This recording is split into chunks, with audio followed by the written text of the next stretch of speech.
Hello students, let's see this question. The question says 2-methyl propene is isomeric with but1-ene. They can be distinguished by Beer's reagent, ammonical silver nitrate, bromine solution, O3 in presence of ZnH2O. ठीक है, तो सबसे पहले structures देख लेते हैं एक एक करके. तो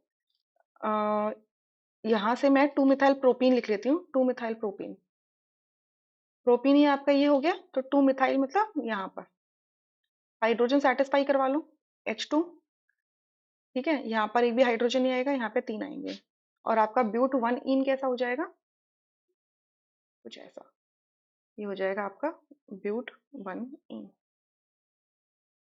ठीक है, अब देखो दोनों में ही 4-4 कार्बन है. यहाँ पर कितने कार्बन, इसका फॉर्मूला क्या हो जाएगा, C4. और हाइड्रोजन कितने, 3 3 6 2 8 H8. और इसमें भी कितना हो जाएगा, C4H8.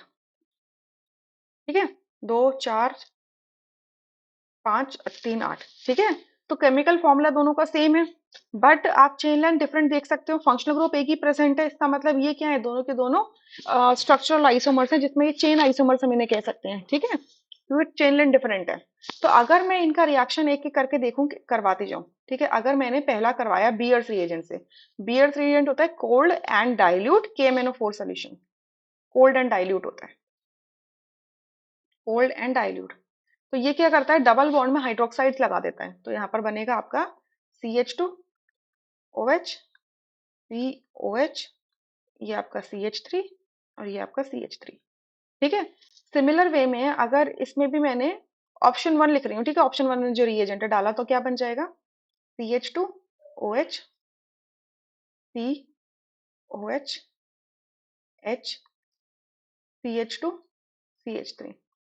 अब देखो जो KMnO4 होता है, उसका डार्क पर्पल कलर होता है.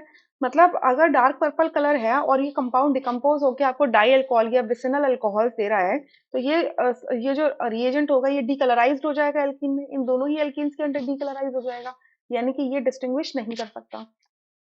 ठीक है, अच्छा उसके बाद अगर मैंने रिएजेंट 2 देखा, अमोनिकल सिल्वर नाइट्रेट देखा, जो टॉलेंस रिएजेंट होता है, तो ये क्या होता है, इसमें सिल्वर जो होता है Ag+1 के फॉर्म में प्रेजेंट होता है, और ये माइल्ड ऑक्सीडाइजिंग एजेंट होता है. तो ये एल्कीन को ऑक्सीडाइज नहीं कर सकता. ठीक है, इस वजह से ये दोनों ही एल्कीन्स के साथ में रिएक्ट नहीं करेगा ये रिएजेंट. ठीक है, अब अगर मैं थर्ड रिएजेंट की बात करूं, थर्ड रिएजेंट इसमें क्या है, ब्रोमीन सोल्यूशन है. ठीक है, ब्रोमीन सोल्यूशन. तो अगर ब्रोमीन सोल्यूशन में लेती हूँ, तो ब्रोमीन सोल्यूशन क्या करेगा, डबल बॉन्ड के अंदर एड अप हो जाएगा. ब्रोमीन सोल्यूशन का एक कलर होता है, ठीक है, ब्राउन कलर का लिक्विड होता है. तो अगर जैसे ही इसके अंदर मैंने ब्रोमीन सोल्यूशन डाला, तो ये क्या बनाएगा, विसिनल डाइहैलाइड बना देगा. CH2 Br, यहाँ पर C, CH3 Br, CH3.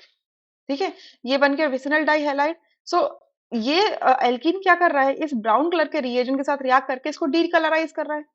Similar way में डबल बॉन्ड यहाँ पर भी है, तो यहाँ पर भी अगर हमने ब्रोमीन सोल्यूशन डाल दिया, ठीक है, तो इसको भी क्या करेगा, डीकलराइज कर देगा और विसिनल डाइहैलाइड्स बना देगा इस तरीके से. ठीक है, तो यानी कि ये रिएजेंट भी आप यूज नहीं कर सकते to distinguish both the compounds. तो थर्ड ऑप्शन नहीं हो सकता. अब फोर्थ में क्या लिखा है, ओजोन का, ओजोन हो गया O3 ओजोन, और H2 हाइड्रोलिसिस कराएंगे इन प्रेजेंस ऑफ जिंक, यानी कि रिडक्टिव हाइड्रोलिसिस करवा रहे हो आप इसका. ठीक है, तो अब इसके लिए एक बार ना थोड़ा सा मैं एक पेज इंक्रीज कर लेती हूँ, फिर मैं आपको बताती हूँ इसका रिएक्शन. ठीक है, सो एक एक करके देख लेते हैं कि अगर मैंने यहाँ से क्या ले लिया, CH2 double bond C, CH3, CH3, ये हो गया हमारा 2-मिथाइल प्रोपीन. इसका रिएक्शन मैंने ओजोन से कराया. ठीक है, और फिर मैंने रिडक्टिव हाइड्रोलिसिस करा दिया जिंक NH2O के साथ में. तो पहला स्टेप में ये हुआ, सेकंड स्टेप में ये हुआ. तो हमें डायरेक्टली प्रोडक्ट लिखना है, तो प्रोडक्ट क्या बनेगा, एक एल्डिहाइड या कीटोन बनेगा.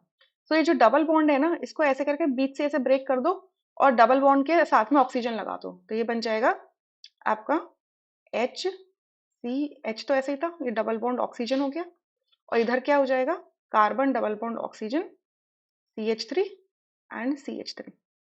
तो आप क्या देख रहे हो, एक में तो फॉर्मल्डिहाइड बना है, ठीक है, और एक में आपका एसीटोन बना है.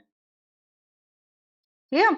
बट अगर आपने ब्यूट 1 इन ले लिया, that is CH2 double bond CH2 CH3 ले लिया, इसमें भी मैंने सेम सिमिलर रिएजेंट्स इस्तेमाल करे, ठीक है। तो अगेन इसमें भी ऐसे ब्रेक डाउन करो तो बनेगा ये आपका formaldehyde, that is HCH double bond O with the carbon, plus इधर बन जाएगा आपका क्या,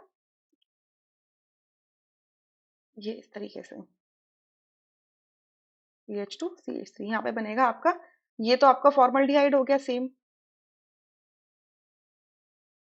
और यहाँ पर आपका क्या बना, 3 कार्बन का aldehyde is propane aldehyde, propanal, basically propanaldehyde नहीं, प्रोपेनल, प्रोपेनल बन गया। तो आप देख रहे हो इसमें दोनों में क्या कर रहे हैं, दो डिफरेंट टाइप के मिक्सचर्स मिल रहे हैं ना रिएजेंट के। तो जब आप इनको सेपरेट करोगे या सर्टेन कोई और रिएजेंट डालोगे, तो सेपरेट करने के टाइम पे जो, लेट से कि अगर इनको अगर आप फ्रैक्शनल डिस्टिलेशन से सेपरेट कर रहे हो या डिस्टिलेशन से सेपरेट कर रहे हो, तो टेम्परेचर गैप डिफरेंट डिफरेंट होगा दोनों का, ठीक है। तो इस तरीके से आप डिस्टिंग्विश कर सकते हो। सो फोर्थ ऑप्शन यहाँ से करेक्ट होगा, rest options would be incorrect. I hope you understood this question really very well. Thank you.